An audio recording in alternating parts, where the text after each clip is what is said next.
Ogida was a village nestled between two great rivers and three sacred hills. Known for its peace, simplicity, and ancestral pride, it was ruled by customs that had outlived even the longest dynasties. One of its oldest traditions was the Festival of Purity, held every December, where young virgins were celebrated. Girls wore white, carried flowers, and walked barefoot to the shrine as elders sang their praises. Virginity was honor. Chastity was power. Every girl wanted to wear the white lace. But behind the village smiles, times were changing. Jennifer was the first spark. Born in Ogida, she had left at 15 to live with her aunt in Lagos. She returned at 23, driving a Toyota Corolla, dressed in full glam, with artificial nails, bleached skin, and a confidence that turned heads. She wasn't shy. She said it openly. Big men pay for my time. I don't suffer like all of you. The young girls listened. They followed her on Instagram. She posted hotel selfies, tagged her location in Dubai, shared cash gifts from daddies. She called it hookup. They called it freedom. Amoka was the first to follow. Daughter of the village baker, she had once led Sunday school. Quiet, humble, respectful.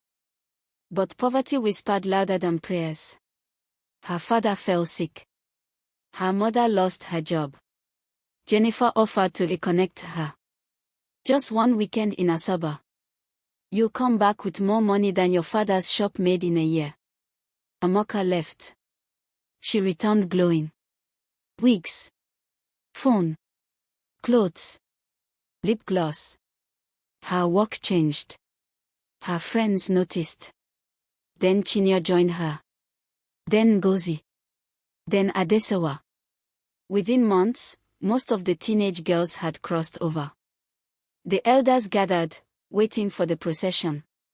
White lace was ironed, drums prepared, flowers picked. But none of the girls came. The chief's eyes filled with tears. The oldest priestess whispered. The gods have turned their backs. No maidens remain. It was the first festival of purity to be cancelled in over 100 years. Mothers cried in silence. Some blamed social media.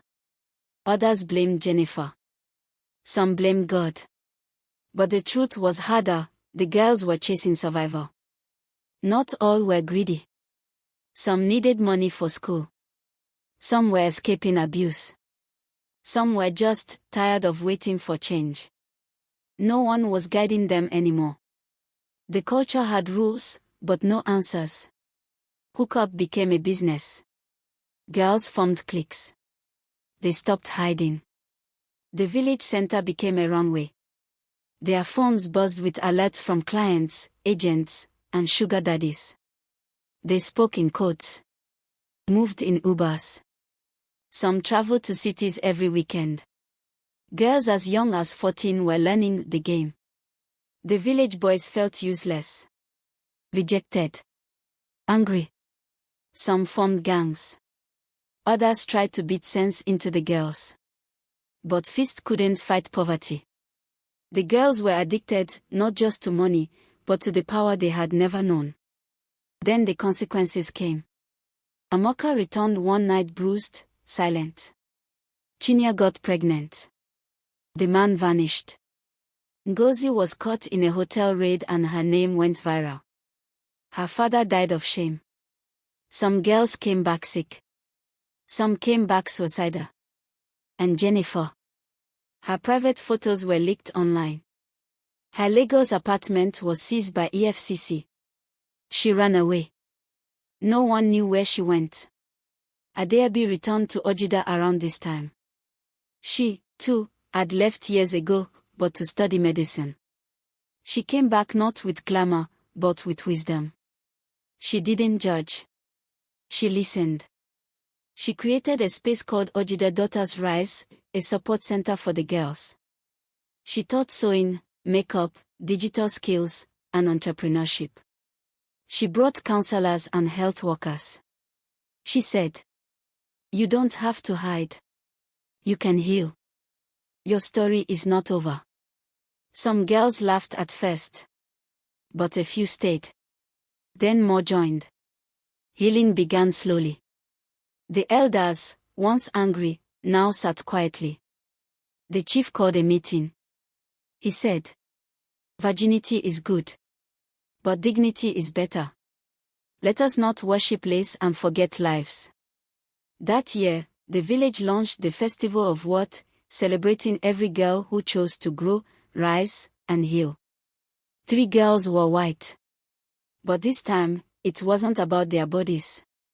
It was about their courage. The road ahead was still hard. Some girls didn't come back.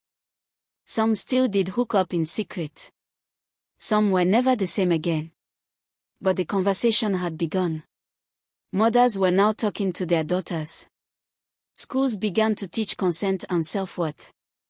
Boys were being taught to respect, not control. And in a little house by the market square, Adeabi kept walking, with broken girls, brave girls, lost girls, rising girls. No more virgins in the village, they said. But maybe the real tragedy wasn't the loss of virginity. It was the silence. The shame. The abandonment. If we want to save our girls, we must stop idolizing innocence and start investing in their strength. Because when girls rise, the whole village rises too.